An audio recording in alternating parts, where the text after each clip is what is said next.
Students, तो आज हम देख रहे हैं वेजिटेटिव प्रोपेगेशन। वेजिटेटिव प्रोपेगेशन क्या होता है? There are many plants in which part like root, stem and leaves develop into new plants under appropriate condition. यानी कि बहुत सारे पौधों में क्या होता है कि उनकी रूट्स, स्टेम या फिर लीव्स से नए पौधे का निर्माण हो जाता है, यानी नया पौधा बन जाता है कुछ कंडीशंस में। तो unlike in most animal, plant can ended use of such mode of reproduction. यानी कि एनिमल्स के बजाय पौधों में इस मेथड का यूज़ ज़्यादा होता है, या फिर एनिमल्स में ये नहीं होता है। This property of vegetative propagation is used in method such as, इस मेथड का यूज़ जो किया जाता है जैसे लेयरिंग या फिर grafting to grow many plants like sugar cane, यानी शुगर कैन में इसी मेथड द्वारा होता है। फिर roses, grapes for agriculture purpose, यानी एग्रीकल्चर प्रपोज के लिए इन मेथड का यूज़ होता है। ठीक है। Plants raised bye vegetative propagation can bear flowers and fruits earlier than those produced from seeds. Such as method also make possible a propagation. यानी पर यहाँ पर उनका है कि इस मेथड द्वारा उगाए गए पौधों में जो बीज द्वारा उगाए जाते हैं उनके बजाय कम समय में फूल और फल आने लग जाते हैं। Such method also make possible to propagation of plant such as banana, यानी कि ये इनमें उपयोगी है जैसे banana, orange, rose, jasmine, that have lost, यानी कि ऐसे पौधे जिनकी बीज बनाने की प्रोडक्टिविटी ख़त्म हो चुकी है, तो उनमें ये काफ़ी उपयोगी होती है। ठीक है। Another advantage of vegetative propagation is that all plants produced are genetically similar enough to parent plant to have all its characteristic. यानी इसका जो एक एडवांटेज क्या है, वेजिटेटिव प्रोपेगेशन में क्या होता है कि जो सभी प्लांट्स होते हैं वो जेनेटिकली सिमिलर होते हैं पेरेंट प्लांट के समान, यानी उनके ही लगभग कैरेक्टर पूरी तरह पेरेंट्स पौधों के समान ही होते हैं। ठीक है। अब हम देखते हैं नेक्स्ट क्या दिया हुआ है यहाँ पर। जैसे बायोफाइलम का एग्जांपल दिया है।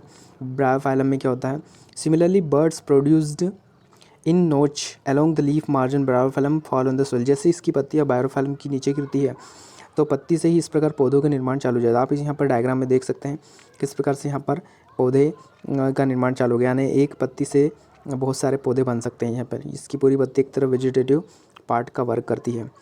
फिर आप नीचे देखते हैं, नीचे दिया है टिश्यू कल्चर। तो टिश्यू कल्चर क्या होता है, तो देखिए टिश्यू कल्चर के दिया है कि in tissue culture new plants are grown by removing tissue और separating cells from the growing tip in plant. यानी कि इसमें क्या होता है कि किसी भी पौधे के कुछ टिश्यू या सेल्स ले ली जाती है एंड आफ्टर देन क्या होता है कि दो सेल्स होती है उनको एक आर्टिफिशियल मीडियम में रख दिया जाता है कि जहाँ पर ये रैपिडली यानी तेज़ी से डिवाइड होती है और एक सेल्स का ग्रुप बन जाता है जो कि कैलस कहलाता है।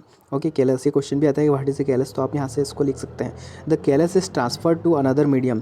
फिर यहाँ से जो कैलस इसको अनदर मीडियम में भेजा जाता है जिसमें कुछ हार्मोन्स डाले जाते हैं, कंटेन किए जाते हैं, तो वो ग्रोथ और डिफ्रेंशिएशन यहाँ से और बढ़ता है और इस प्रकार से उसकी पौधे की ग्रोथ होती है।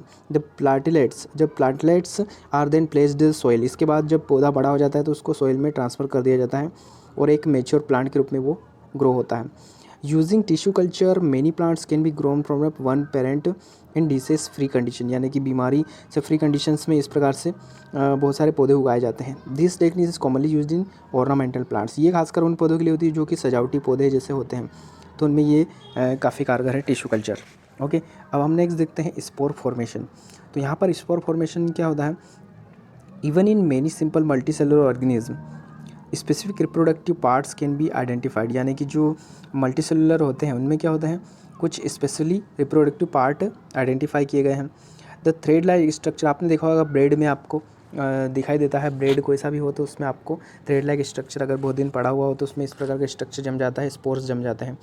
तो उसमें जो ऊपर की ओर दिख रहा है स्पोरेंजिया, ये जो गोल गोल दिख रहा है ये स्पोरेंजिया है जो कि एक रिप्रोडक्टिव पार्ट है। ठीक है, ये रिप्रोडक्टिव पार्ट होते हैं और इसके अंदर होते हैं स्पोर। ठीक, ये स्पोर्स होते हैं इन गोलों के अंदर। तो हम आगे देखते हैं, on the other hand the tiny bulb stick structure involve reproduction, यानी कि ये रिप्रोडक्शन में पार्ट लेते हैं। द बल्ब आर स्पोरेंजिया, ये बल्ब कहलाते हैं स्पोरेंजिया। इनमें क्या होती है, सेल्स होती है या फिर स्पोर्स होते हैं। That can इवेंटली develop into new Rhizopus individual, और ये इससे क्या होते हैं, नए राइजोपस का नया पौधा या फिर एक तरह से न्यू स्पीस बन जाती है। ठीक है।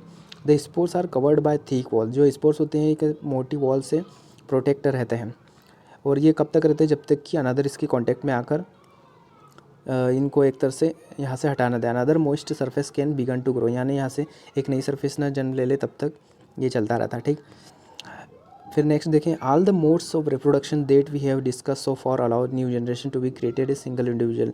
यानी कि एक तरह से जो रिप्रोडक्शन के अलग अलग तरीके हैं, जो न्यू जनरेशन क्रिएट करते हैं या न्यू सिंगल इंडिविजुअल बनाते हैं तो वो किस में आते हैं, this is known as asexual reproduction, क्योंकि इसमें किसी भी सेक्स सेल का यूजमेंट या फिर यूज़ नहीं होता है। तो जो ग्राफ्टिंग मेथड देखी तो उसको एक बार और देख ले। Grafting and budding are method use to join parts from 2 or more plants, यानी 2 या 2 से अधिक पौधों को आपस में जोड़ने के लिए, और ये फिर साथ में ग्रो होते हैं सिंगल प्लांट के रूप में, तो ये मेथड ग्राफ्टिंग कहलाती है। और बडिंग भी इसका ही पार्ट है, तो बडिंग को भी देख लें कि in this process A new individual from A bulb like projection, यानी इसमें बल्ब लाइक प्रोजेक्शन जैसे कि हमने हाइड्रा में भी देखा था, तो वैसे ही जैसे इसमें भी होता है। फॉर एग्जांपल बडिंग में आप कहें तो गन्ने या फिर आलू, इनमें आप देख सकते हैं इसमें बर्ड्स होती है और उन बर्ड्स से नया पौधा ग्रो हो जाता है।